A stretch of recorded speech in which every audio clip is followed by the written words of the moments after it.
Make sure you're not around when we leave for Italy, my brother said over dinner. Would be awkward if you tried to tag along. My mom nodded. It's just not your place anymore.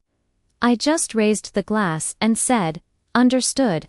Later that night, I quietly canceled all their tickets and waited.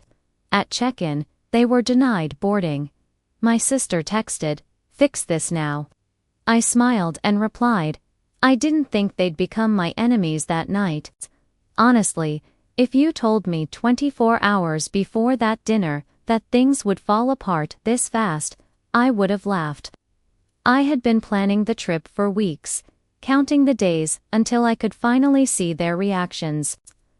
I thought it was going to be one of those rare moments when everything just worked. No arguments, no judgment, just appreciation. It was a Friday night, warm out, the kind of weather that made you think good things were on their way. I pulled up to my parents' house with a bottle of wine and a stupid grin. It had been a while since I'd done something like that. Just showed up to sit with them like old times. I walked in like a fool, thinking I'd hear, "We're proud of you," or at least a thank you. 3 weeks before, I'd gotten the kind of promotion that changes your whole financial bracket. I didn't tell them right away. I wanted it to be special. I wanted to wrap it in something memorable. So, I booked a family trip to Italy, Florence, Rome, Venice, first class, 5-star hotels. I paid in full, every last cent. I told myself it was worth it, even if it put a dent in my savings. They were family. That's what you do. When I finally told them, I expected surprise, tears, maybe gratitude at the very least. But what I got instead was something I still can't fully explain. My mom gave this half smile and said, "That's generous of you." My sister asked if she could bring her friend Mia. My dad raised his eyebrows like he couldn't believe I had that kind of money. And my brother, he just poured himself another glass of wine and said something I'll never forget. "Just make sure you're not around when we leave for Italy. Would be awkward if she tried to tag along." I thought he was joking. I looked at him, waited for the punchline, but he wasn't smiling. My mom didn't even flinch. "It's just this trip. It's going to be about us. You've got your life now, and that's great, but it's not really your place anymore." I stared at them. My sister was already scrolling through her phone, showing our mom pictures of a bikini she wanted to wear by the coast.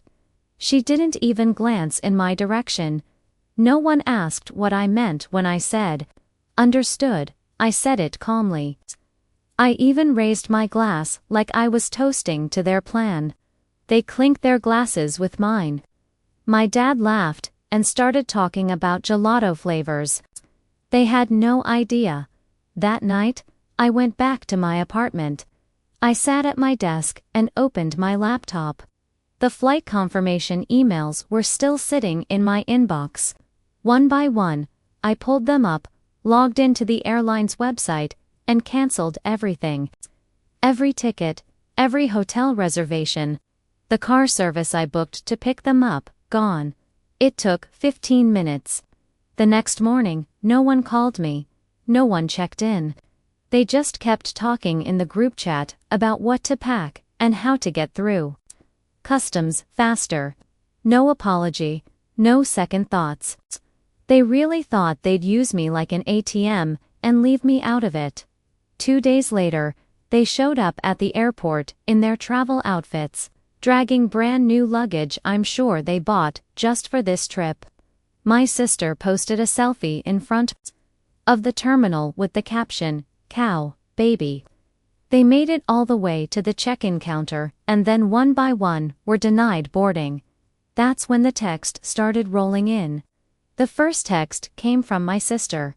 "Fix this now." It lit up my screen while I was pouring my second coffee. I didn't answer. I just watched it. Then came 3 more. "Why are our tickets canceled?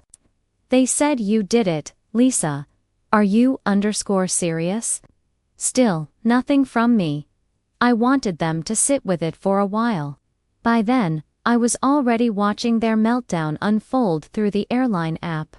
All 4 tickets, voided, non-refundable, just sitting there with a red X beside them. They had tried to check in, denied, tried again at the counter, nothing. Then the group chat lit up. Dad, what's happening? Sister, they won't let us board. Brother, Lisa, if this is some kind of joke, undo it now. Mom, call us immediately. This isn't funny. I waited, let them spiral. Let them taste that confusion. Then I texted just once. It's just not your place anymore. Nothing for about a full minute. Silence, and then it exploded. My sister was the loudest. She sent 13 messages in under 5 minutes. She blamed me for ruining her year. Said she had bought new outfits and had scheduled hair appointments just for this. She told me I was cruel, selfish, manipulative. Then she switched tactics and started guilt-tripping, asking how I could do this to my own family. My brother started sending threats, the kind of half-baked crap he throws around when he's cornered. He said I owed them for starting this whole thing in the first place, that I had baited them with a trip just to pull it out from under them. My mom accused me of planning this from the beginning, of weaponizing generosity. And then, around noon, I got a call from my dad. I let it ring twice. Third time, I picked up. You embarrassed us. I didn't even respond. You made us look like fools in public at an international check-in counter. You think that's funny? He waited. I said nothing. Then I hung up. After that, they went quiet for a bit. I think the full weight of what I'd done started to hit. That this wasn't just a prank or a tantrum, it was permanent. That afternoon, I logged into my bank. My sister had a standing transfer, $11,300 a month.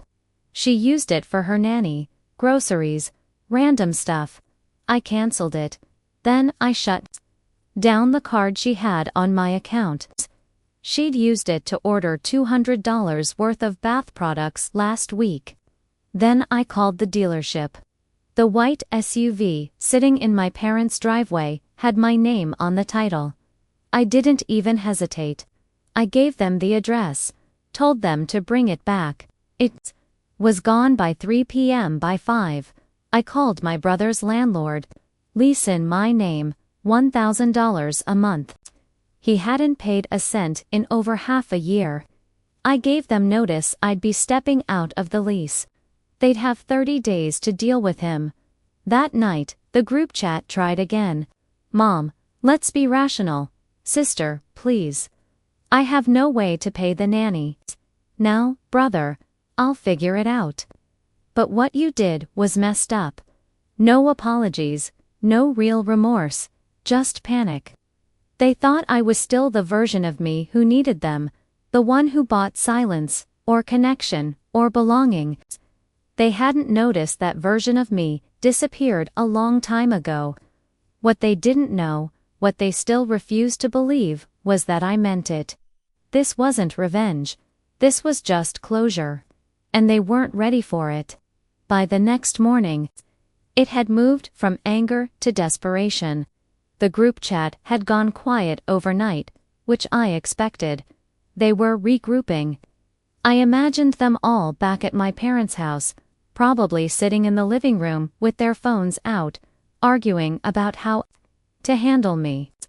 I figured my mom was trying to smooth things over, my sister pacing in circles, my dad probably swearing under his breath while my brother blamed everyone but himself. At 8:12 a.m., I heard banging at my front door. I didn't even have to look through the peephole. I already knew my sister. She was yelling my name like it was urgent, like she was about to collapse or something. I stood in the kitchen sipping coffee and just listened. This isn't fair, Lisa. You don't just cut people off. That's not how this works. She pounded the door again. I swear, if you don't open this, then silence. Eventually, I heard her storm off down the hall. I watched her from the window as she got into her car and sat there for a while, just typing furiously on her phone. A minute later, another string of messages blew up my screen. Congrats. The nanny quit this morning. She said she can't rely on a paycheck that might vanish. So now, I'm stuck with everything.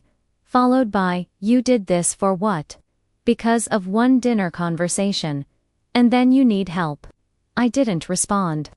Instead, I logged into my bank again and double-checked transfers to her. Cancelled.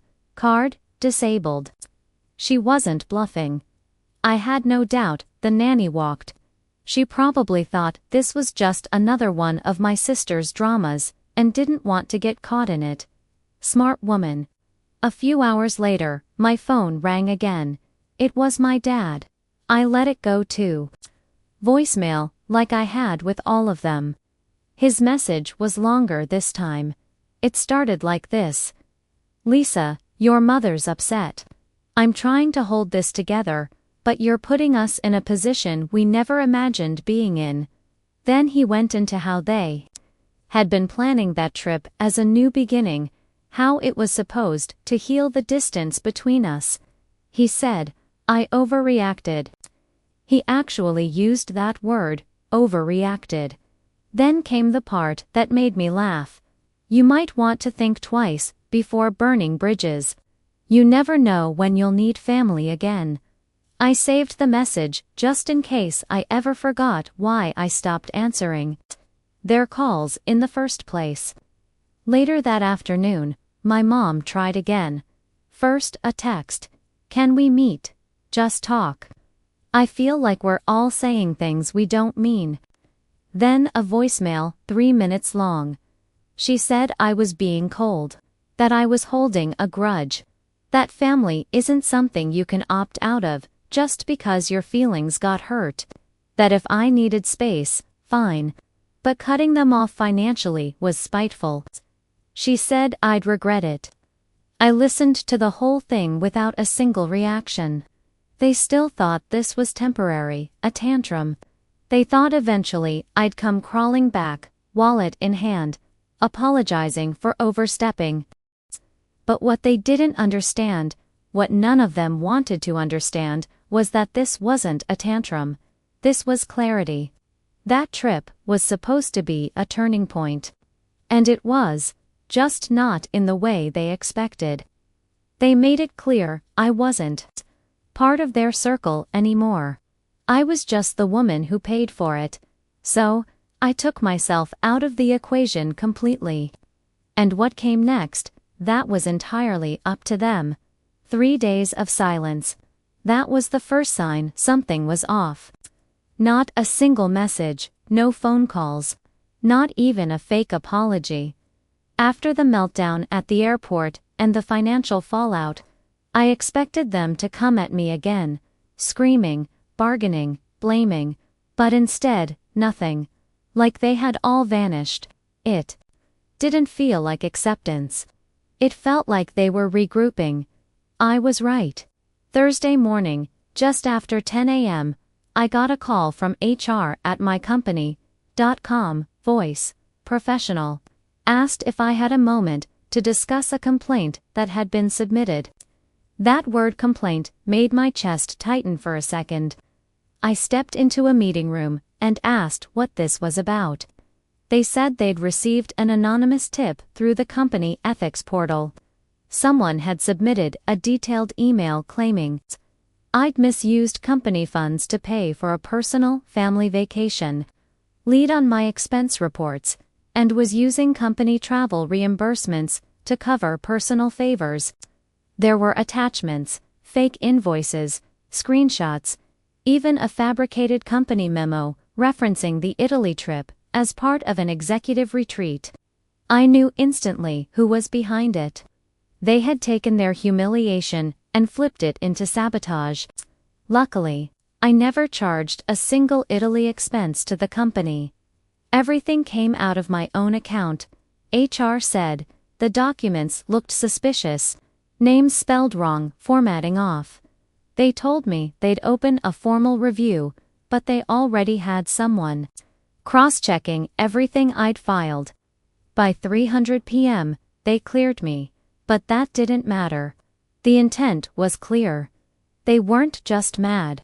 They were trying to destroy something I'd built on my own.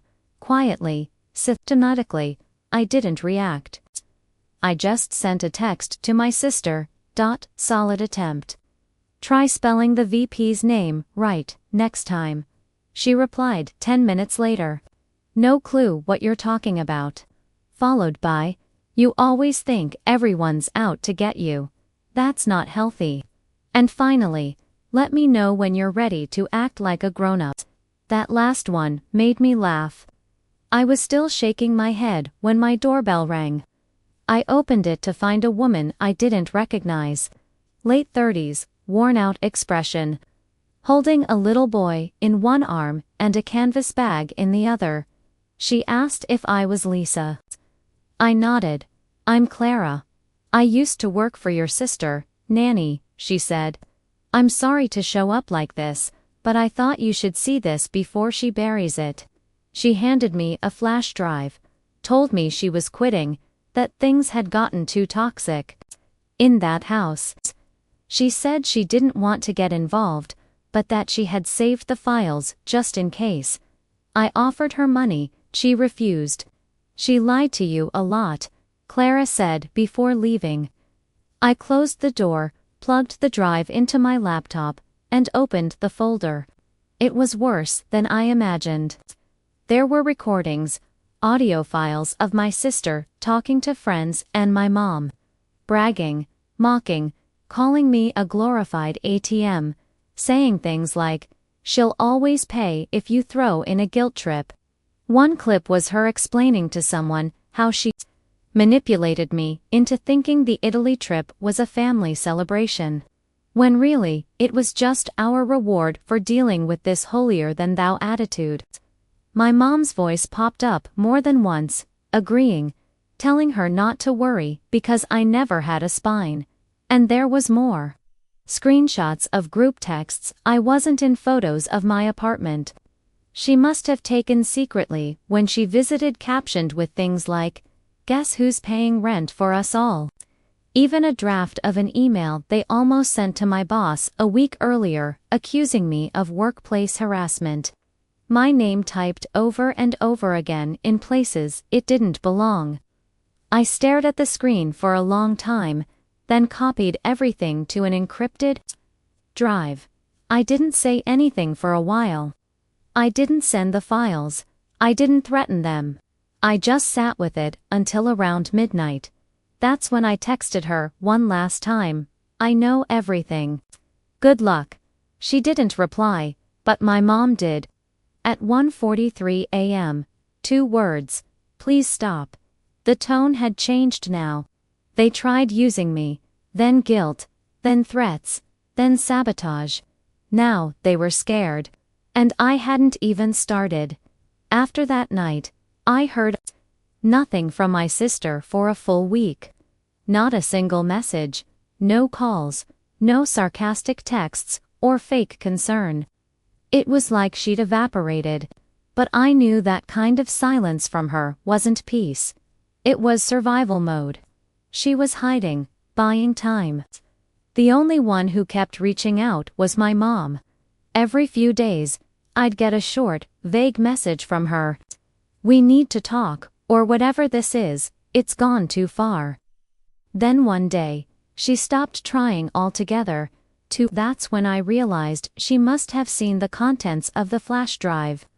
Whether Clara gave her a copy, or she got it through my sister, I don't know. But once she knew what I had, the game changed. My dad, radio silence. Not even a passive-aggressive, forwarded article. He'd taken his embarrassment and sealed it off like he always did. If he didn't acknowledge it, maybe it didn't happen. My brother was the last to show his hand. It came in the form of an eviction notice. Apparently, after I pulled out of the lease agreement, the property manager gave him 30 days to either take over the lease or leave. He couldn't afford it, so, instead of calling me or admitting defeat, he tried to sue me for emotional distress. He sent me a copy of the paperwork, handwritten in blue pen, barely legible, said I had caused him to lose housing stability, and that I owed him 6 months of future rent to compensate for trauma. It was so ridiculous, I actually kept it in a drawer, just in case I ever forgot the level of entitlement I was dealing with. I didn't respond. I let him file it. It was thrown out almost immediately. A few days later, he showed up at my building. I didn't open the door.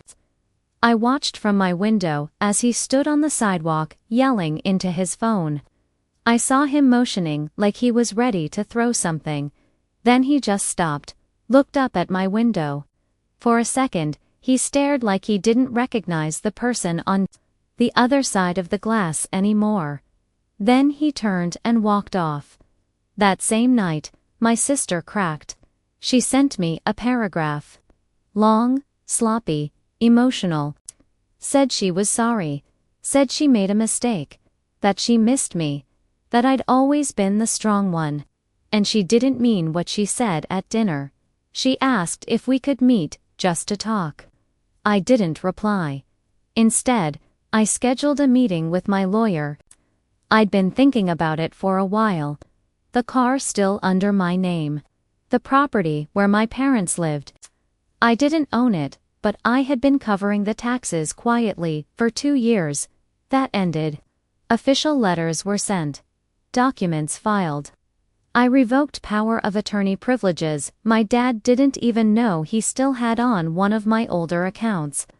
I checked every joint detail I'd ever shared with any of them. Bit by bit, I erased them from everything, every system, every connection. And as I watched them scramble to recover what they lost, I realized something unexpected. They weren't just angry, they were terrified of a version of me they had never known. One who didn't need them. One who had stopped hoping they'd change. And by now, they finally understood. There was no coming back. It's been just over 3 months since everything ended. At first I kept checking my phone, half expecting another explosion. Another angry voicemail. Another guilt-laced message, but there was nothing. Slowly, the noise stopped. Total silence. It didn't happen all at once. My sister tried to hang on the longest. Her messages started thinning out. Fewer insults, more forced positivity. She sent a photo of her kid painting at daycare, no caption. A week later, she followed up with a longer message about how she'd reflected and grown from the experience. She said she hoped we could talk again someday. I read it. Then I archived it.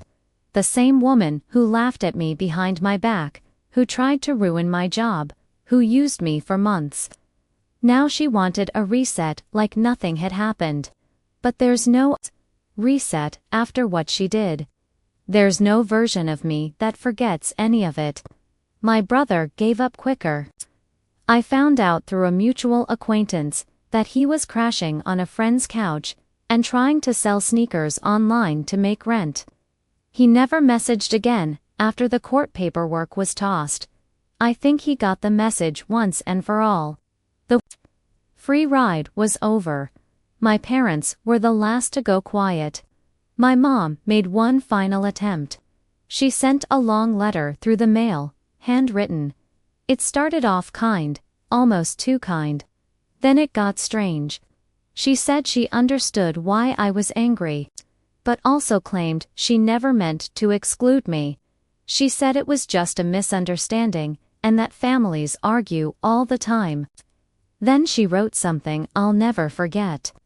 You were never supposed to take it so personally. That sentence sat with me for days.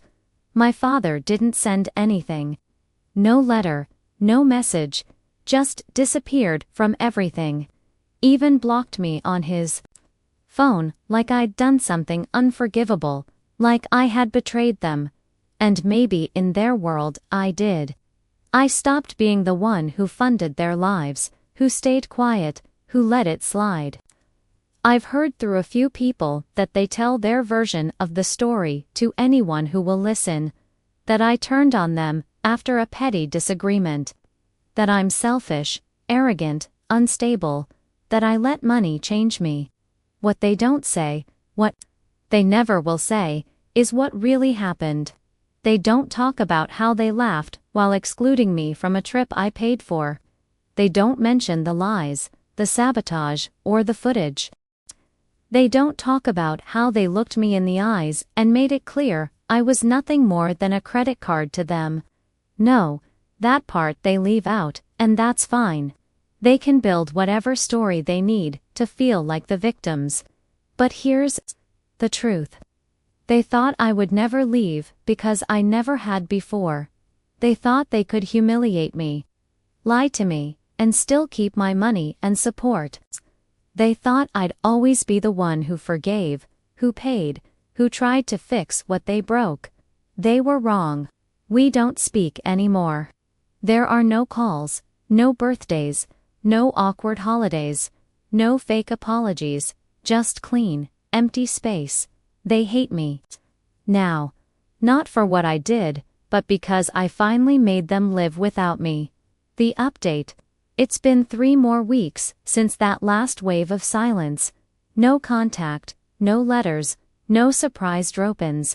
The line is clean now, like someone finally cut the wire that had been fraying for years. And for the first time in my life, my days are quiet, peaceful in a way I didn't know I needed. No one's asking for money. No one's guilting me into flying out for a holiday or helping pay off unexpected expenses. My phone doesn't vibrate at midnight with my sister's emergencies, or my dad's vague one-word text demanding I call back. They're gone. Not just physically, but mentally. They've shifted into a place I no longer occupy. And my life, it's better. I get up earlier now, not because I have to, but because I want to. I've started cooking again. Real meals, not takeout. I go for walks after work. I actually sleep through the night.